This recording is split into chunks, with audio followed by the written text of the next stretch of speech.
तर त्यांनी भारतीय जनता पक्ष म्हणून आम्ही कुठे कुठे कमी आहोत, कुठे कुठे कमी पडू शकतो ह्याच्यावर त्यांनी प्रकाश टाकला. जनतेने त्यांच्यावर विश्वास ठेवला आणि म्हणूनच त्यांना 8 नगरसेवक आणि नगराध्यक्ष त्यांना निवडून दिलेले आहेत. या सगळ्यामध्ये माझे जे जे सहकारी ज्या ज्या पदावर लढले, म्हणजे तिथे मालवणमध्ये शिल्पा खोत मॅडम असतील आणि कणकवलीमध्ये आमचे समीर नलावडे असतील आणि जेवढे लढलेले उमेदवार आहेत त्या सगळ्या जणांचं पण मी निश्चित पद्धतीने अभिनंदन करीन की शेवटी ही निवडणुकीची लढाई आहे. काही हार जीत ह्या गोष्टी होत असतात आणि म्हणून यावेळी जनतेने जो काही कौल दिलेला आहे तो आपल्याला मान्य करायलाच लागेल. आणि म्हणून त्या दृष्टिकोनातून ज्या ज्या गोष्टी आता नजरेसमोर आल्या त्या बाबतीमध्ये सांगण्यासाठी ही पत्रकार परिषद बोलवली होती.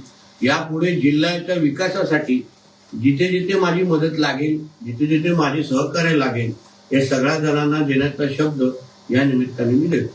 साहेब, कणकवली शहरात नगराध्यक्ष समीर नलावडे यांचा धक्कादायक पराभव झालेला आहे, त्याबद्दल तुम्ही काय सांगाल? शेवटी बघा, ही निवडणूक आहे, लोकशाही आहे. लोकशाहीमध्ये आम्हाला 2017ला याच कणकवलीच्या जनतेने आम्हाला सेवा करण्याची संधी दिलेली.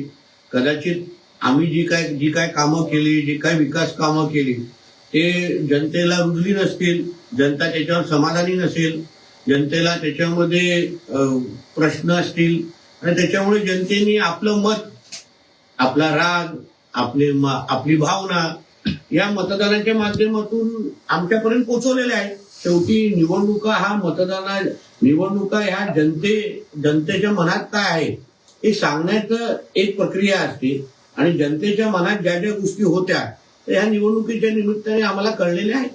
साहेब, लोकसभेला बघितलं तर कणकवलीमध्ये लीड होता कणकवली शहरामध्ये. विधानसभेला तुम्हाला सुद्धा कणकवली शहरानं मताधिक्य दिलं होतं, मात्र नगरपंचायत मध्ये असं नेमकं काय घडलं की जिथं तुम्हाला शेवटी काय ही निवडणुका म्हणजे लोकसभा ही वेगळ्या विचाराने लढली जाते, विधानसभा वेगळ्या विचाराने लढली जाते आणि आता नगरपंचायती ह्या वेगळ्या विचाराने लढले जातात. प्रत्येकाचं कॅल्क्युलेशन वेगळं असतं. या कणकवलीच्या निवडणुकीमध्ये मी विरुद्ध सगळेच होतो, म्हणजे आतमधले, बाहेरचे, माझे, विरोधातले सगळे एकत्र आलेले. सगळ्याच लोकांनी नितेश राणेला कसं पद्धतीने कणकवली कशा पद्धतीने थांबवू शकतो यासाठी खुली आघाडी केली.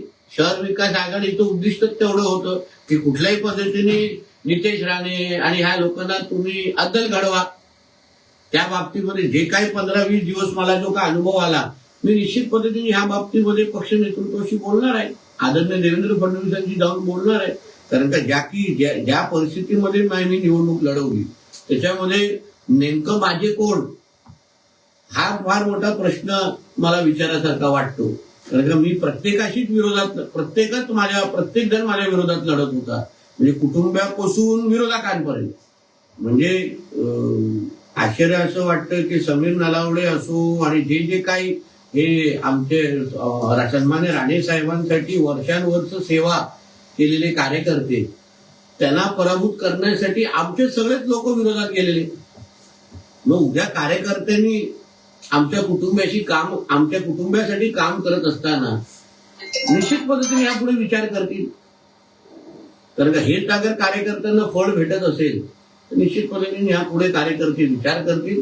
आम्ही कार्यकर्त्यांशी बोलू, विश्वास देऊ.